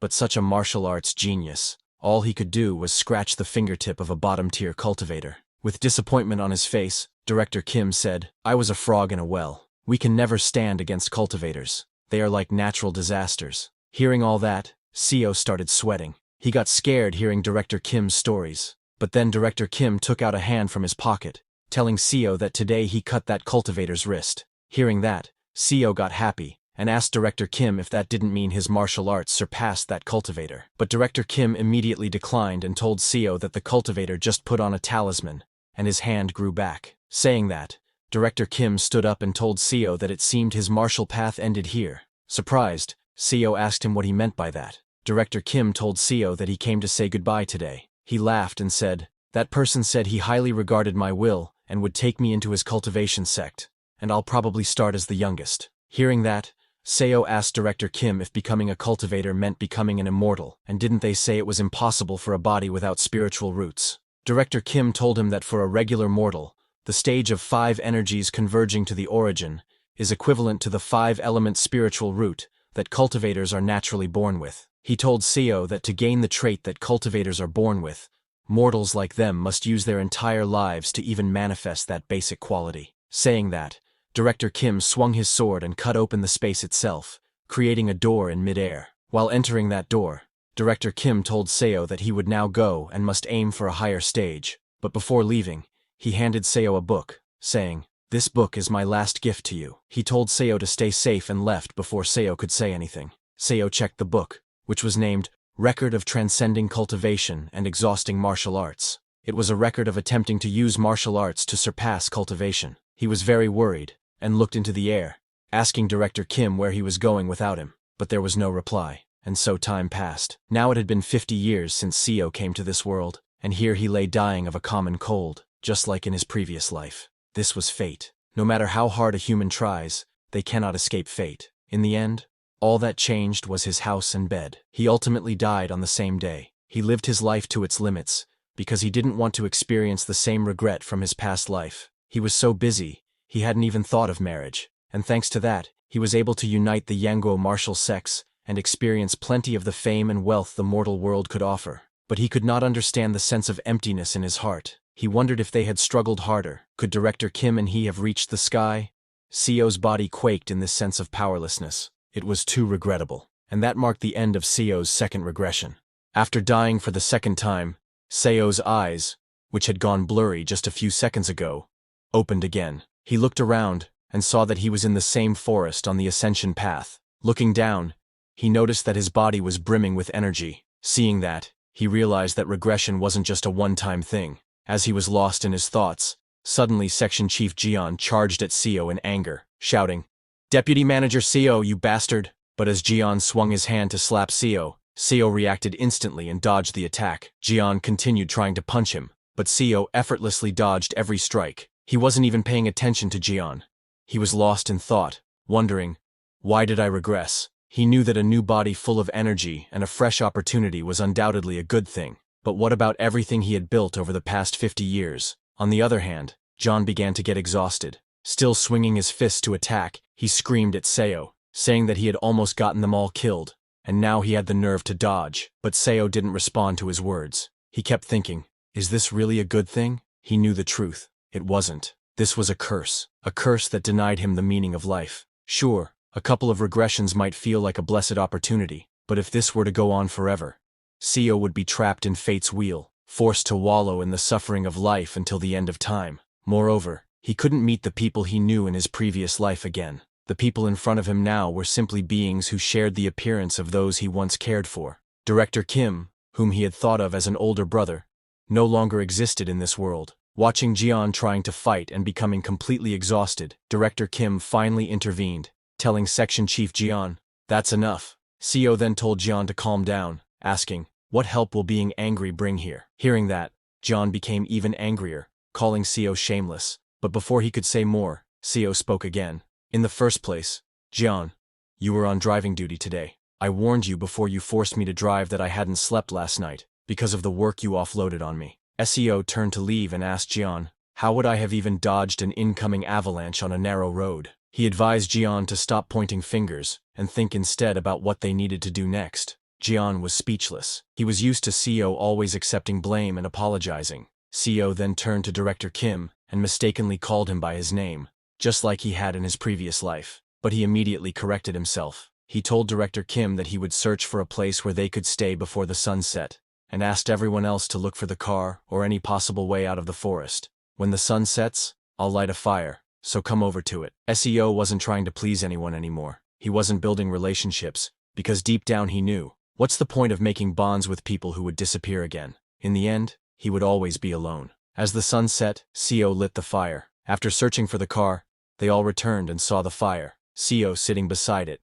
the others asleep. But only Seo was awake, his eyes wide with fear. He feared the unending regression, the infinite loop of time. He knew this ability had to be removed, and wondered if it would vanish if he somehow returned to Earth. But seeing how he always regressed back to this moment on the ascension path, he didn't know how to go home. He remembered what the old cultivator had said: when the ascension gate opens, nearby spaces destabilize. Ordinary humans could have been caught in spatial storms. Realizing that the ascension gate exists, Seo thought that it must be related to why they fell into this world, and maybe, just maybe, they could return to their original world using it. He decided that first, he must grow stronger. As an ordinary mortal, he couldn't accomplish anything. He needed to become a cultivator like Director Kim, and start cultivating. Once he gained a longer lifespan through cultivation, he would be able to research the ascension gate properly. Seo came out of the cave at night, and while looking at the sky, he decided that he would become a cultivator and go to the ascension gate. The next day, as the sun rose, Seo left the cave and ventured into the forest. He went to the same place where he had previously found those 1,000-year-old ginsengs. He dug out as many as he could and began eating them immediately without stopping. By eating them, Seo could feel strong chi quakes within his core. In his previous life, he hadn't known any heart methods, so eating these yellow bamboo roots would have done nothing. Using the dragon vein chi method that Director Kim had made for him, he could break through the blocked chi passageways. Seo's heart, which had been extremely polluted, slowly began to cleanse itself. It started beating like it had when he was born. Seo began sweating heavily as he cultivated, but he understood. It wasn't easy to heal a body soaked in preservatives, fast food, and stress. He didn't give up and continued. After eating those ginsengs, he went to train his body. He took a tree branch, and using rocks, carefully carved it into the shape of a sword. Looking at the somewhat sword-like stick, Seo thought, that should do the work. He started swinging his sword, remembering the training he had done in his previous life with Director Kim. He recalled his footwork, and the way he used to swing his blade. In his past life, he had only been an average second-rate martial artist, and since he hadn't practiced near the end of his life, his skills had dulled. Of course, he wasn't completely helpless. He swung his wooden sword at a nearby tree using the Severing Mountain Sword first form. With just a wooden sword, Seo cut into the tree and created a deep mark. He could do this because the martial arts from his previous life were still all in his head. So, improving his skills was just a matter of time. But unknown to Seo, his sword practice had been seen by Director Kim, who had wandered into the forest. Director Kim was utterly shocked and called out from behind, asking, "What was that just now?" He ran up to Seo, asking, "How did you slash a tree with a wooden stick? Just what is that strength?" Seeing how excited Director Kim was, Seo smiled inside, thinking, "This is the man who will instruct me to become a cultivator." Seo turned to Director Kim and asked if he wanted to try learning this technique. Hearing that, Director Kim's face lit up with excitement. He asked Seo, "Can I really do it?" But before Seo could reply, something suddenly appeared and destroyed the tree where Seo had been practicing. It was none other than the nine-tailed fox. The nine-tailed fox glared at them angrily and shouted, "Filthy humans, how dare you play around in front of the master of this forest?" Seeing the nine-tailed fox, Director Kim was completely stunned. And not just him, even Seo grew very nervous. He had completely forgotten about the nine-tailed fox. In his second life, the nine-tailed fox had mercilessly bitten off Seo's arm. At that moment, Seo knew the only thing he could do now was endure. As the fox tore apart his arm and slightly eased its pain by applying pressure to his own acupoint, because he knew he was weak. In his first life, and even in his second, he was weak. But now, in this third life, as the nine-tailed fox appeared before him, Seo took a deep breath and walked toward it. Scared, everyone called out to Seo from behind, telling him not to go there. But Seo didn't listen to them and continued toward the nine-tailed fox. Even now, in his third regression, he still didn't know how his second life had ended up that way. In his previous life, Seo had decided to become a cultivator after reaching the 5-path core. But even after learning martial arts under the best master for over 100 years, he was barely considered a second-rank mastery warrior. Seo grabbed one arm with the other and used his strength to cut off his own arm,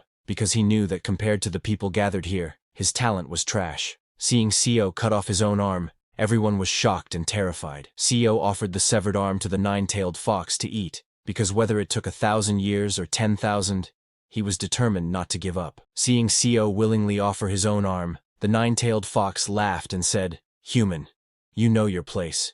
You know how to offer yourself as a sacrifice." The nine-tailed fox then decided to have a taste of Seo's arm. Hearing that, Seo silently resolved to offer his arm to the fox until the day he surpassed its strength. After the fox ate Seo's arm, it allowed them to stay, and then disappeared. Seo didn't care about the others. He simply went to a quiet place in the forest and kept swinging his sword. After a few days, the cultivators healed his arm and escorted his colleagues away. But Seo didn't eat, sleep, or rest. He kept swinging his sword. The only reason he stopped swinging on the 4th day was because the Sea Dragon King arrived. Seo greeted the Sea Dragon King with respect and said, "This lowly mortal dares to ask the Sea Dragon King a question." Seeing how respectful Seo was, the Sea Dragon King allowed him to speak. Seo asked, "It seems the Sea Dragon King wishes to take Miss O, but Miss O is just an ordinary person without spiritual roots, and ordinary humans cannot live longer than 100 years. What are your intentions toward her?" Hearing that,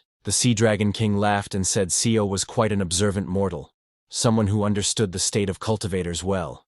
But he told them not to worry, because once Miss O accepted his blood, she would awaken spiritual roots suitable for her. Seo was surprised to hear that, and asked the Sea Dragon King if perhaps he could give them a chance as well, since Miss O was from the same hometown, and maybe they too might possess some hidden ability. Hearing that, the Sea Dragon King smiled and told Seo to listen carefully. Just as he said that, Seo felt an overwhelming pressure on his chest and collapsed to the ground. The Sea Dragon King said, I will say one thing out of concern. Do not carelessly express your opinions to a high-ranking cultivator like me. We have lived for hundreds or even thousands of years. We see what mortals cannot see. We know what mortals do not know. He looked at Seo with glowing green eyes and continued, You have a good temperament, so I'll let it slide. But there are cruel ones who, just because your eyes met theirs, would tear you apart like insects and kill you. Saying that, the Sea Dragon King walked out of the cave with Miss O, then transformed into his dragon form, and flew back into the sky.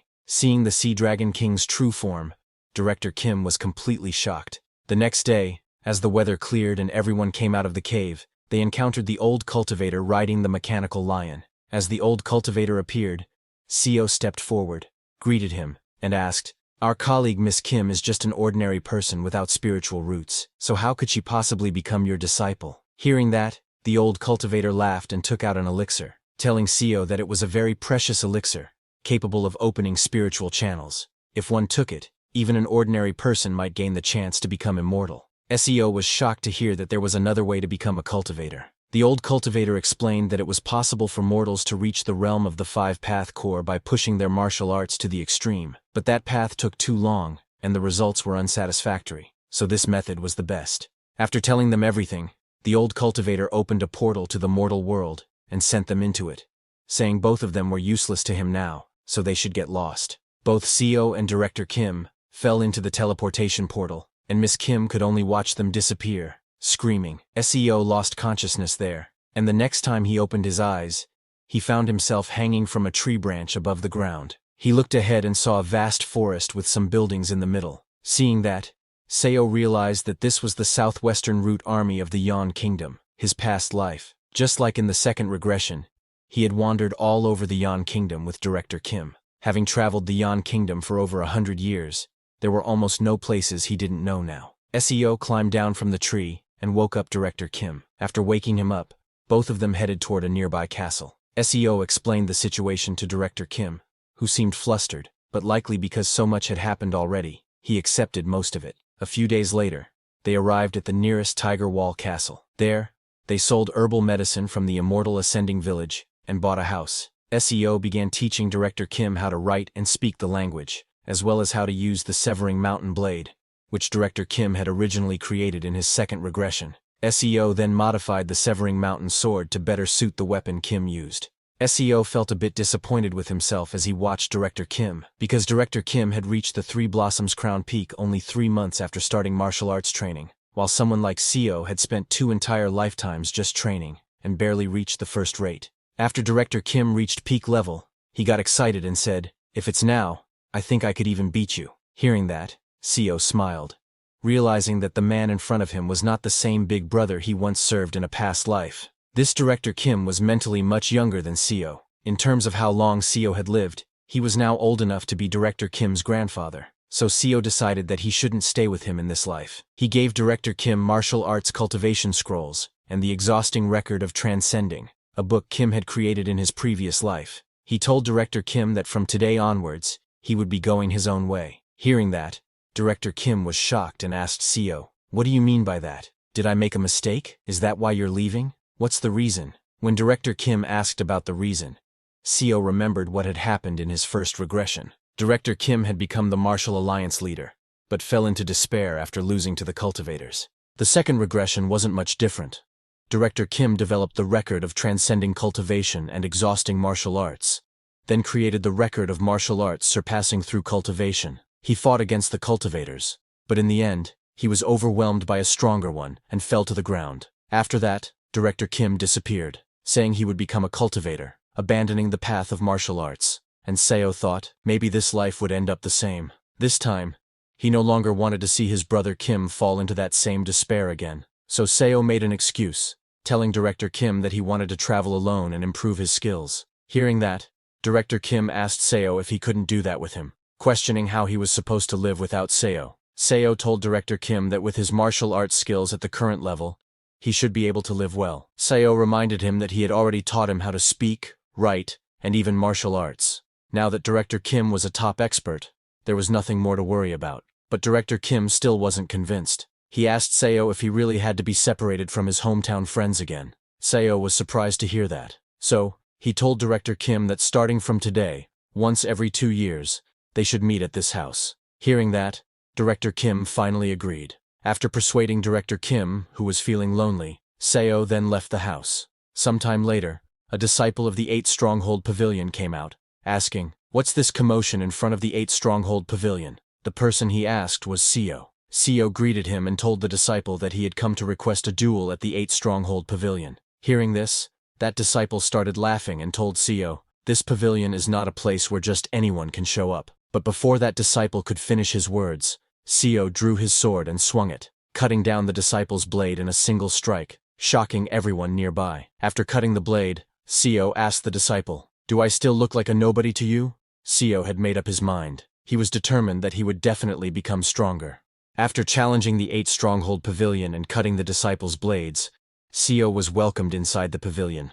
Once inside, a girl came to escort him. She asked him to please come to the inner quarters, saying the sect leader was waiting there. Seo followed the girl into the inner quarters, where she led him to an arena where the sect leader was waiting. The audience consisted of the disciples of the 8 Stronghold Pavilion. When the sect leader saw Seo, he smiled and said he was curious who this first-rate master could be, especially since Seo was such a young junior. Seo greeted the sect leader saying, "This humble one, Seo Yun-hyun, greets the sect leader of Palgyeonggak." Hearing that, the sect leader laughed and praised Seo, saying his energy was extraordinary. Seo also praised the sect leader, saying his energy was extraordinary as well, and asked him to please grant him his guidance. The sect leader immediately took out his weapon, a spear whip. He swung his spear whip and told Seo that he would begin first. Seo took out his sword. The sect leader moved very fast and attacked Seo's legs, but Seo quickly dodged the attack. However, it was only the sect leader's main attack. As Seo dodged and was in mid-air,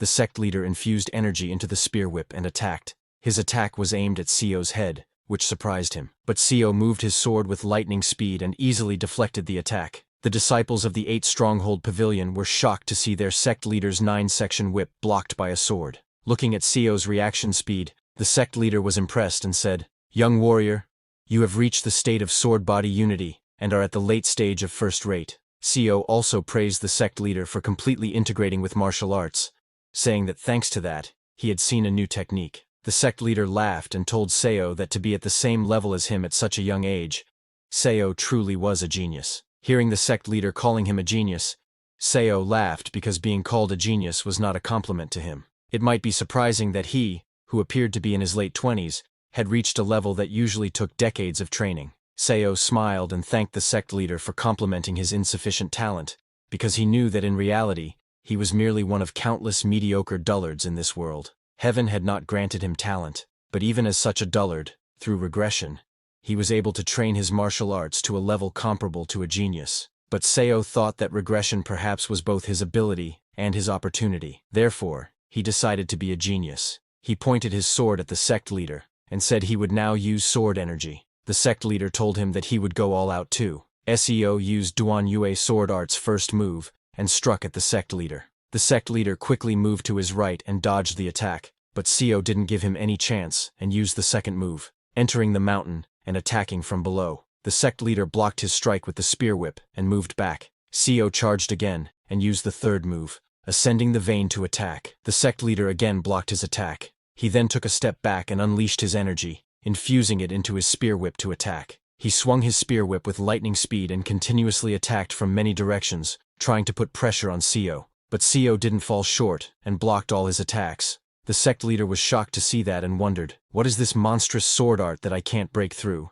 The sect leader again aimed at Seo's legs, trying to shake his balance, but it was no use as Seo jumped and dodged again. While Seo was in mid-air, he used his Duan Yue sword's 7th move, Deed Mountain, and charged straight at the sect leader with incredible speed. It looked like Seo was attacking with thousands of swords, and the sect leader could not dodge. The sect leader barely dodged slightly, getting his cheek cut. Seeing that, the disciples of the 8 Stronghold Pavilion were shocked, saying, "This can't be." Seo's sword speed was increasing with each move. Seo used his 11th move, destroying the ground. The sect leader jumped and dodged the attack. The disciples were stunned to see that it wasn't just speed. The sword was gaining destructive power as well. Seo charged again, and attacked with his energy-infused sword. The sect leader blocked Seo's swords with his infused spear whip. The collision released huge amounts of energy. After taking Seo's attack head-on, the sect leader's hand started shaking. Seeing that, Seo decided to finish it here. He jumped high into the sky and used his 12th move, 7 Lights Emerging Peak. Seeing him, the sect leader also attacked. But Seo swung his energy-infused sword with so much force and speed that it cut down the sect leader's spear whip into thousands of pieces, completely shocking the sect leader. Not just him. All the disciples of the 8 Stronghold Pavilion were shocked to see that. Seo's attack not only cut down the sect leader's spear whip, but also cut his hand. The sect leader grabbed his hand in pain and declared that he conceded defeat. Hearing that, Seo immediately put away his sword and greeted the sect leader, saying it was a good opportunity. Then he left the arena. Their match had completely destroyed the arena. After defeating the sect leader of the 8 Stronghold Pavilion, Seo left the sect. As he was walking out, everyone looked at him in shock. It was a very clean fight. Seo remembered that Palgyeongak was famous even in his previous life as a righteous sect that didn't engage in cowardly acts. So he decided to try visiting a demonic sect next. Thinking through these martial arts duels, in this life, he must reach the peak realm. As time passed slowly, Seo visited about 4 more small sects in Seogyeongsong. Among them, he lost duels at Aeol-yubo and Hwyeongmun, and won against sects like Gaejubang and Yukgyeolbo. Then he went to Hwodangpa, where he fought a warrior. He first cut down that warrior's blade and sent him flying. The warrior flew towards his sect master and was unconscious because of Seo's powerful attack. Seeing that, the sect leader of Hwodangpa laughed and said, "So the young first-rate master who's been challenging people to duels all over Seogyeongsong recently was you after all." He told Seo that he had seen his skill well. Seo greeted the sect leader, saying he too had learned a lot. Just then, many warriors came out of the door behind the sect leader. The sect leader asked Seo if he was ready because now it was the turn of the 10 elders. Seeing that, Seo was surprised, wondering, "What is this? Is this the demonic sect's way?" He asked the sect leader, "Didn't the duel just end with my victory? I have never heard of continuous battles or a 10-on-1 duel." With a smirk, the sect leader said, "Didn't you just hear?" Hearing that, Seo realized that this guy was playing word games. He tried to scare the sect leader, saying that if he widely announced today's cowardice to other sects, Hwodangpa's reputation would plummet. The sect leader laughed and told Seo that he didn't care because Seo would get injured during the duel here, and that injury would flare up, causing him to die of tetanus. He told Seo that the people would believe that their sect had taken great care of Seo, and despite their best efforts, Seo unfortunately passed away. As the 10 elders surrounded Seo, the sect leader laughed and told him, "How can a dead man spread a different rumor?" This situation was even more than Seo had expected. They were crazy bastards. All the elders pointed their swords at Seo, and the sect leader told him that if they killed him here, it wouldn't affect their reputation. It sounded very dangerous, but Seo smiled because this was also why he came here. He pulled out his sword and asked the sect leader to come at him, saying he would accept this absurd duel. All the elders charged at Seo, and from then on, a real fight began. As the sun set over the Hwodangpa region, the streets lit up with joy. People were enjoying their night, drinking at inns. A drunk man told his friend that he had heard the young master who had been challenging every sect to a fight went to duel Hwodangpa this time, saying, "What a pity for such a young talent." His friend agreed, saying, "To challenge an illegal organization like the evil sect to a duel is just asking for death." Their third friend told them, "That's how it usually is, isn't it? When one is young, they believe this world will go their way." Something like that kind of innocence. A guy from another table stood up and said, "That young man just relied on his skill and acted rashly, bringing about his own death. The Hwodangpa may seem like a sect on the outside, but inside, it's no different from a bandit's den. He's probably buried by now." While they were talking, just then, someone entered the inn wearing shoes soaked in blood. The waiter turned to welcome the new guest, but was shocked when he saw him. It was Seo, completely soaked in blood with small injuries around his body. He ordered 1 bowl of noodles. Everyone in the inn was shocked to see Seo. The waiter nervously asked him to come in and sit down. Seo went to sit down, and as he passed by others, everyone lowered their heads, not looking him in the eyes. But it was a normal reaction, because Seo had a very angry expression. He was angry at those crazy bastards of Hwodangpa. He really almost died. Not just in a 10-to-1 fight, but they even cowardly poisoned their weapons and injured his back with them.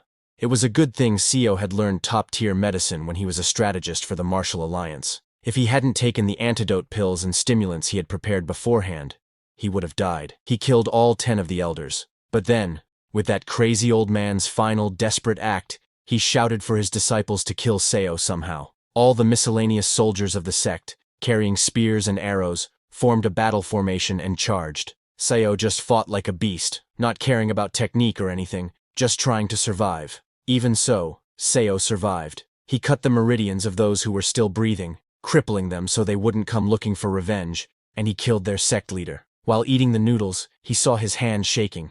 Maybe because he had taken too many stimulants. The tension just wouldn't subside. He sighed, knowing he wouldn't be able to sleep for the next few days. He grabbed his sword again, knowing that he needed to have another duel with another orthodox sect. After eating, he walked out of the inn, showing everyone a large cut on his back. Everyone was so scared that they couldn't say anything. Seeing that the young master, after his fierce battle with Hodangpa, ate noodles and immediately left for another duel, that crazy young man was widely talked about among many people, making Seogyeong City buzz with excitement. People gave that mad master a fitting nickname, Infinite Fighting Monster Seo Yun-hyun. Seo was continuously fighting, knowing that he had no talent, and that the path to the pinnacle he sought was infinitely distant. Therefore, he had to constantly fight and approach that realm by crossing the boundaries of life and death. Seo thought that a person without talent must go mad to overcome the wall. If there is no talent, there must be madness. That is the only way for a dullard to catch up to a genius. And so, Seo scoured Seogyeong City and various parts of Yongguk,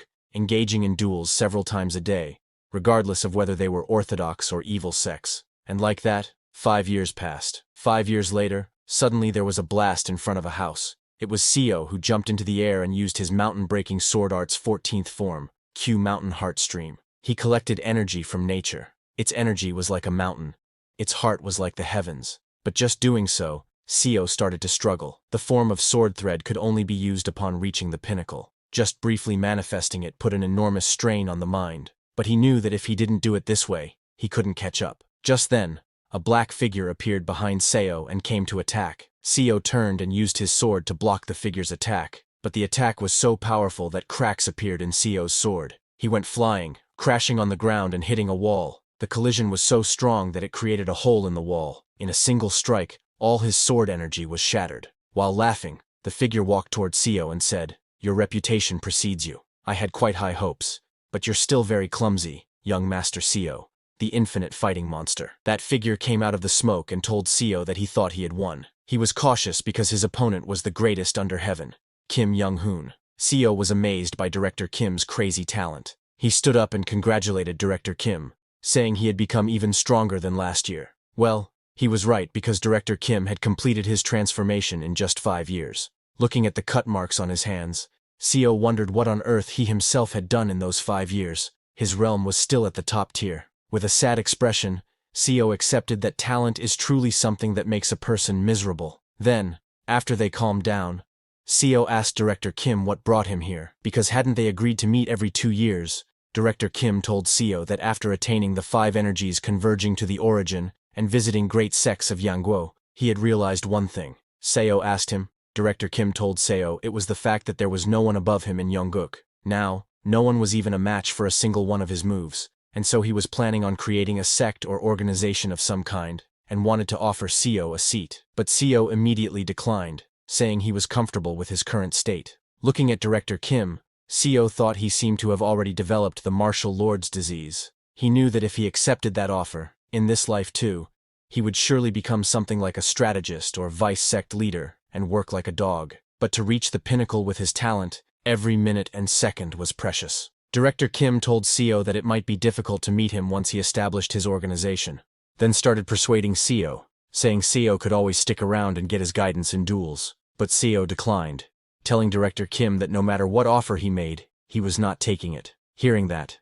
Director Kim got very sad. It was a good offer from Director Kim, but Seo declined because he had already gotten plenty of teachings from his past life, and what he needed now was real-life experience. In Seo's past life, Director Kim told him that once he entered the late stages of first rate, he should endeavor to experience as much real combat as possible. So, in this life, Seo decided to merely watch Director Kim's saga from afar and continue on his own endless journey for battle. And so, another 20 years passed. On a rainy day, Director Kim arrived at the old house where Seo was waiting. He opened the old house door and told Seo that he looked pale. Seo had grown a little older, and there were many cut marks on his face, but most of all, He had a very depressing expression because he had finally realized that his talent was a talent abandoned by the heavens.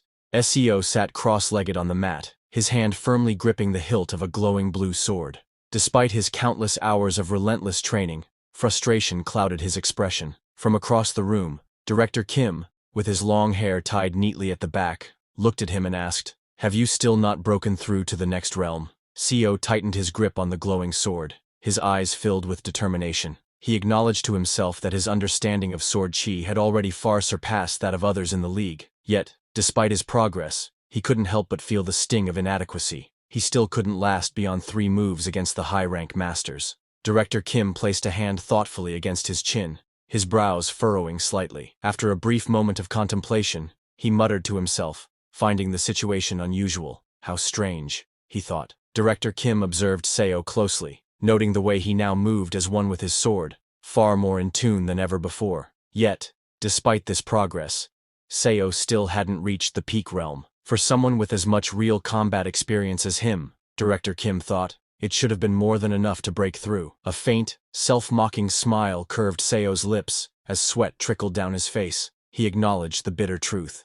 "This is my talent," he thought to himself. Blood trickled from Seo's nose as he forced a faint, bitter smile. In his heart, he acknowledged the cruel truth. He possessed a talent that the heavens themselves had cast aside. Seo's grip on his sword tightened, his expression strained as blood trickled from his nose. Half a day, that was his limit. If only he could sustain his sword chi effortlessly from dawn till dusk, without faltering, perhaps then he might finally catch a glimpse of the path forward. Director Kim handed Seo a thick red-bound book, his tone filled with sincerity. He expressed his genuine hope for Seo's success, then added as he passed it over. Seo sat reading the red-bound book, his expression thoughtful. Director Kim explained that it contained insights he had gained from his recent battle against cultivators. By enduring their spells and dragging the fight out for as long as possible, he had managed to hold on, and ultimately escape. SEO weighed the thick red-bound book in his hands. It was nearly as substantial as the main volume of the record of martial arts surpassing through cultivation and leaps,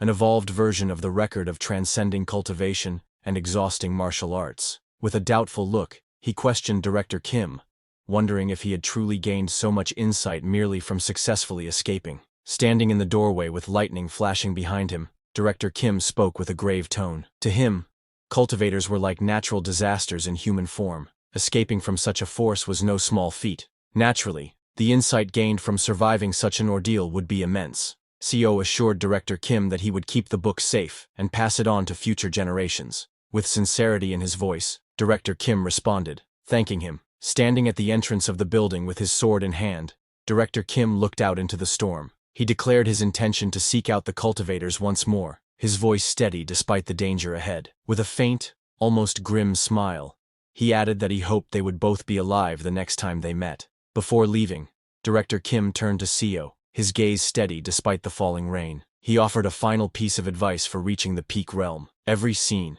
every space he passed through and experienced, Seo needed to engrave them deeply into his mind, never letting those impressions fade. Seo's eyes widened in surprise as he processed Director Kim's words. Almost in disbelief, he echoed the thought aloud. Was he truly meant to imprint all the scenery around him into his mind?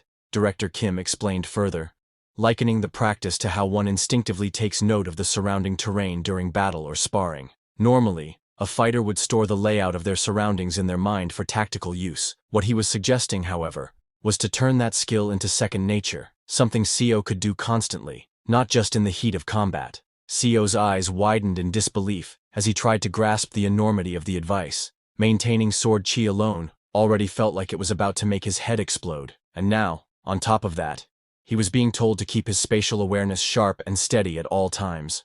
The thought left him wondering how anyone could possibly manage such a feat. A wave of pressure and strain built inside Seo's mind, the thought gnawing at him relentlessly. If this keeps up, will my head really explode? He wondered, feeling the weight of the task pressing against his very limits. Seo shook his head firmly. There had to be a reason why the strongest martial artist under heaven had entrusted him with such a task. It wasn't meaningless. There was purpose behind the challenge. From that day forward, Seo committed himself to a new discipline. He made a conscious effort to remember every space that came into view, training his mind to retain every detail. Over time, he began to recall exactly where everything was. SEO moved through the bustling streets, the vibrant scene unfolding around him. Every detail, the flow of the crowd, the arrangement of buildings, the colors and sounds, he committed to memory, sharpening his awareness with each passing moment. As Seo walked through the crowded streets, he paid attention even to the smallest details, the sound of footsteps against the tiled ground,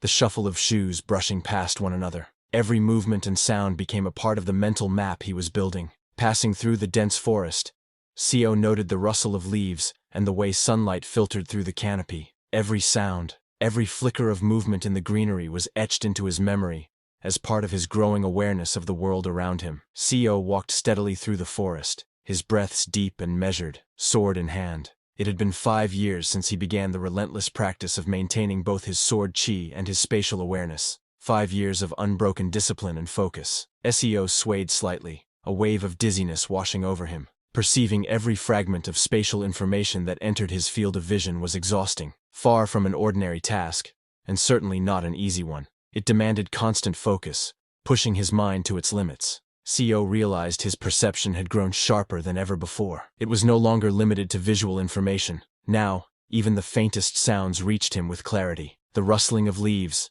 the distant chirping of insects, the subtle crunch of footsteps, all of it became part of the world he was learning to perceive. A shadow of doubt crossed Seo's mind. Will I even be able to perform martial arts properly in this condition? He wondered. Yet, he reminded himself that there were no more sects left to confront, at least for now. For nearly 3 decades, Seo journeyed across the entire Yan Kingdom, challenging minor sects in sparring matches, and, on occasion, testing his skills against the major ones. By now, there was hardly a sect in the kingdom that he hadn't visited, and now, Seo made his living by collecting bounties. His skills had brought him to the point where he was not only confronting outlaws, but also capturing dangerous bandits with ease. In his dizzy state, he found himself forced to battle enemies who attacked without restraint, using any means or methods to kill. The thought gnawed at him. Could he truly survive under such relentless conditions? One of the bandits spotted him and shouted, "Brother! It's him!" Another roared, "Found you, you bastard!" But Seo remained calm, gripping his sword tightly. Either way, he thought, this is the path I've chosen. The towering bandit leader stepped forward, his broad frame draped in a leopard-patterned robe, eyes locked on Seo with murderous intent. Resting a massive blade on his shoulder, he sneered and pointed his second sword toward his target. "You're dead now!" he roared, his voice rumbling through the forest as the other bandits closed in behind him. Seo steadied his breathing, sword chi swirling around him despite the pounding in his head. Even if I die, he thought, this is the path I've chosen. Facing the armed men before him, his grip tightened. Isn't this the path I must walk? Blood sprayed through the air as screams of agony pierced the forest. The clash had begun, and the carnage was instant. 15 years had passed. Seo, now aged and bearing a weathered face marked by deep lines, gazed forward with a solemn expression. His gruff voice carried the weight of years as he quietly asked, "Did you survive, Director Kim?" His long hair tied neatly back and a deep scar etched across his face met Seo's gaze with a warm smile. In a confident yet light-hearted tone, he replied, "This time too." It had been 45 years since Seo had returned to this life. As he calmly poured tea, his thoughts reflected on the changes within him. By now, his vision and hearing were sharper than ever, leaving no room for doubt. Even his sense of touch, taste, and smell had reached a state of refined perception, honed to near perfection over the decades. Seo's gaze fell upon the steaming cup of tea before him. Despite all the refinements his senses had achieved over the decades, he knew in his heart. Seo's expression grew heavy, his eyes shadowed with the weight of regret. Even after all these years, he thought to himself, I still haven't become a master at the peak. Seo's eyes burned with fierce frustration, the weight of decades pressing down on him. The thought echoed relentlessly in his mind, rising into a silent roar. I still haven't. Director Kim sat across from Seo, a faint smirk playing on his lips as he sipped his drink. He explained that it seemed he had become wanted. Perhaps he had gotten a bit too famous among the cultivators. 2 of them, he continued, had even gone so far as to set a trap and lie in wait for him. Seo recounted his experience with a measured tone. He explained that he had barely managed to escape the ambush, though he did succeed in leaving a small cut on one of his attacker's cheeks. Looking toward Director Kim, he remarked that surely Kim must have gained valuable insight from this encounter as well. Director Kim scoffed at the idea of insight, dismissing it as nonsense. Placing his hand on the cup, He admitted that, even now, he still couldn't defeat a judgment stage Taoist. If he failed to escape in such a fight, he knew the outcome. He would end up as nothing more than a corpse lying on the ground. Director Kim tilted his head back slightly, his expression thoughtful as he confessed what had been weighing on his mind lately. He admitted that the extreme state of the five-path core he had reached might, in fact, be the very end of the martial path itself. Director Kim reflected aloud, wondering if even the martial arts record SEO had first given him, one that claimed martial arts could surpass cultivation, was perhaps flawed. He questioned if SEO had ever shared his thoughts, that no matter how strong or skilled one became, martial arts alone could never truly defeat cultivators. For some reason, SEO found himself seeing a reflection of his own past and struggles in Kim Young-hoon. SEO observed that Kim Young-hoon clearly possessed a talent blessed by the heavens. In contrast, he reflected bitterly, he himself had been born with a talent abandoned by the heavens. SEO reflected that he and Kim Young-hoon possessed talents that were complete opposites, one blessed by the heavens, the other abandoned by them. Yet, despite this stark contrast, he couldn't help but wonder, why does he look so much like me? SEO admitted his frustration at not knowing why he couldn't reach the peak realm. Director Kim considered this, and noted that even after mimicking sword chi and adopting the perspective of the peak realm, SEO still couldn't attain it, and he still had no idea why. Under the quiet night sky, Director Kim suggested having a sparring match for old time's sake. SEO responded with a faint smile, saying it was the best thing he had heard in a long while. The moon hung high in the night sky, casting a gentle silver glow over the quiet forest below, as if silently bearing witness to the coming clash. The stillness of the night was shattered by a deafening clash, the air erupting with explosive force as their battle began, sending shockwaves rippling through the trees under the moonlit sky. SEO staggered back, clutching his side as pain surged through him. Gritting his teeth, he shouted in frustration, "What the hell do you think the problem is?" Director Kim, standing with his sword in hand, admitted honestly that he didn't know the reason. By all rights, SEO should have become a peak master long ago. Blood dripped from SEO's mouth as he staggered, his voice sharp with confusion and urgency. "What do you mean?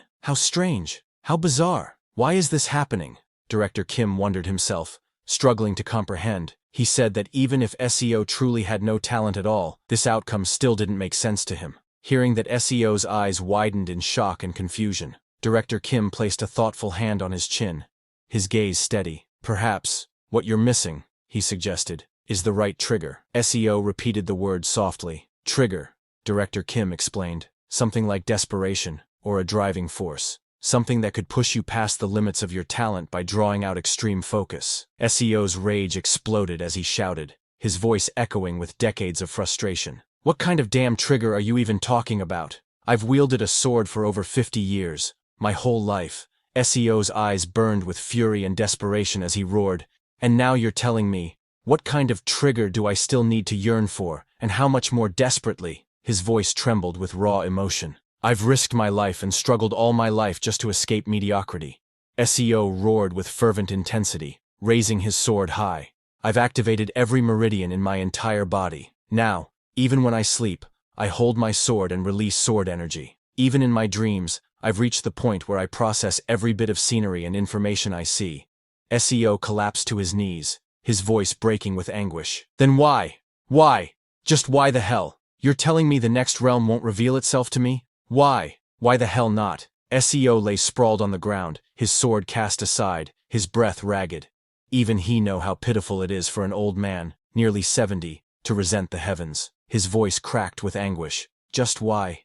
Even after a lifetime of chasing the sword, yearning for that elusive next realm, SEO's grasp remained empty. His fingers clawed into the dirt as he growled through clenched teeth. No matter how desperately he pursued it, he couldn't even begin to comprehend what that next realm truly was. Director Kim stood silently, sword in hand, gazing at SEO, who lay collapsed on the ground. His expression betrayed no words, only quiet contemplation, as the weight of SEO's struggle hung heavy in the night air. Director Kim turned away, his long hair swaying with the motion. With a swift, precise movement, his sword sliced through the air, sending sharp bursts of force into the trees ahead. The trunks split under the sheer power of his strikes, embers scattering in the night as the sound of tearing wood echoed through the forest. While sparring with him, Director Kim had devised a martial technique tailored to compensate for the SEO weaknesses. The markings of this new technique burned into the tree's surface, glowing faintly with heat and energy. It may not be much comfort, Director Kim said calmly, but I hope that learning this will bring you some peace of mind. CEO's eyes widened slightly as he read the glowing characters carved into the tree. Mountain King's martial art, and moon crossing step, recognition dawning in his voice. His grip tightened on his sword, a mixture of awe and reluctance filling his gaze. He looked toward the place where Director Kim had been standing moments ago, and sighed bitterly. You'll disappear again, just like that. 5 years later, the serene courtyard basked in the gentle warmth of autumn. The once vivid greens of the surrounding forest, now transformed into a tapestry of gold, crimson, and amber. SEO tightened his grip on his sword, his weathered eyes filled with the weight of countless years. It had been 50 years since he had returned to this life, and now he could feel the end drawing near. He knew there was not much time left before death would finally claim him. SEO stood in the open courtyard, gazing upward as if speaking to someone beyond the mortal realm. Brother Young Hoon, you died, his voice heavy with sorrow. A deep sigh escaped him. So this is the fate the heavens have chosen for both you and me. SEO's gaze softened as he reflected on the harsh truth of his journey. With my talent, he thought, no matter how hard I struggled, this was as far as I could go. His expression grew somber as he considered his fallen comrade. And your talent too. Perhaps that was its limit. Walking away with a sword in hand, SEO spoke with a voice heavy with resignation. No matter how much ordinary men like us struggle, we can't escape the fate the heavens have set for us. From behind, a voice cut through the air in sharp defiance. What kind of nonsense are you spouting, Seo Yun-hyun? It was Director Kim. Blood streamed down Director Kim's face as he staggered forward, desperation blazing in his eyes. Wait! He cried out, his voice hoarse and trembling. A violent cough shook his body, forcing blood from his lips. SEO's eyes widened in alarm as he caught sight of Director Kim's grave injuries. Your condition is serious, he exclaimed urgently. Without hesitation he added, I need to get my medical tools from home. But suddenly something grabbed SEO from behind.